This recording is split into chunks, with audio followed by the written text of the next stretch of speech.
Conference की और बड़े अहम फैसले आप लोगों ने किए हैं। ये बताएं कि जो एक फैजाबाद के मकाम पर सिंगापुर और इस्लामाबाद के एक धरना जारी है पिछले 3 रोज से, तो क्या ये इन तमाम फैसलों पर अमल दरामद करवाने के लिए धरना चल रहा है? नहीं, देखिए मैं साद रिजवी साहब से इंतजामिया के मुज़ाकरात जारी हैं और उनसे बातचीत हुई है। वो फ़लस्तीन की सिचुएशन के हवाले से वो बात कर रहे हैं जो उनका हक है। और देखिए वज़ीर आज़म ने जो शंघाई कोऑपरेशन ऑर्गेनाइजेशन के इजलास में कहा कि इजराइल जंगी जराइम का मुर्तकिब हुआ है, कहा कि नस्लकुशी की जा रही है, कहा कि इजराइल के खिलाफ एक्शन लिया जाए।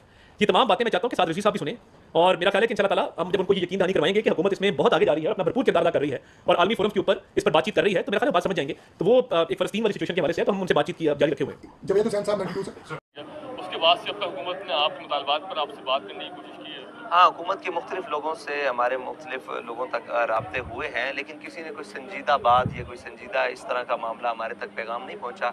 वैसे एक दो मुज़ाकरात पर जैसे वो जिसे कहते हैं कि चीज़ों को लिंगर ऑन करना या चीज़ों को लंबा करना, उस तरीके से एक मुतालबात पकड़ लिया, दूसरा ना माना, दूसरा पकड़ लिया, इसकी तफसील बताएं, इसकी ये बताएं।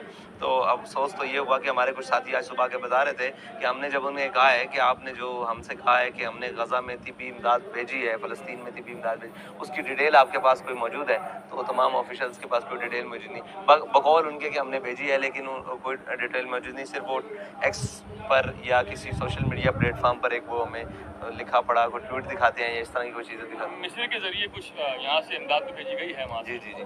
उसकी इस वक्त पोजीशन क्या है उस इमदाद की? हमने ये पूछा कि वो इमदाद आगे गई है, वहीं पड़ी ख़राब हो गई है, उसका कोई वाली वारिस है, तो ये पूछा। तो अभी तक कोई अच्छा, ये TLP का रही है, उस पर आपका मौक़िफ़ क्या है? हमारा मौक़िफ़ ये है, हम अपोजिशन की जमात है, ठीक है। हम इस पूरी सियासत पर जनाब किसी भी मुदाखलत, वो एस्टेब्लिशमेंट की हो, वो अदलिया की हो, किसी भी मुदाखलत को कबूल नहीं करते, ठीक है। हम ये कहते हैं आइन और कानून के मुताबिक जो पाकिस्तानी शहरियों का हक है, जो पाकिस्तानी अवाम का हक है, वो पाकिस्तानी अवाम को दिया है। अच्छा, आपके नाज़रीन ये भी कहते हैं कि जैसे ही कोई अदम इस्तेकाम की सूरत हाल बनती है या रास्ताकशी चलती है तो TLP को उनको धरना देने आ जाती है, तो आपका ज़ाती तौर पर एस्टेब्लिशमेंट का ताल्लुक कैसा है? कोई राब्ते हुए हैं आपकी अब तक? देखें, अगर हमारा ताल्लुक बहुत अच्छा होता तो हमारे भी स्टेज पर कहते हुए नजर आए लोग कि हमने पूरे पाकिस्तान में इलेक्शन जीता है, तो सिवाय एक पंजाब की सीट से हमें जीतने नहीं दिया गया। अगर ताल्लुकात अच्छे होते तो कम से कम काफ लीग जितनी सीटें तो हम भी ले जाते यार। तो खुदा का खौफ किया जाए, इस बात को तो देखा जाए किसी नज़र से। मैं अपनी ज़ाती सीट तो जीत सकता अगर इस्टेब्लिशमेंट, वो तो एक मुलाकात पर जीती जा सकती थी, हमने तो एक मुलाकात भी नहीं की। अब तक कोई मुलाकात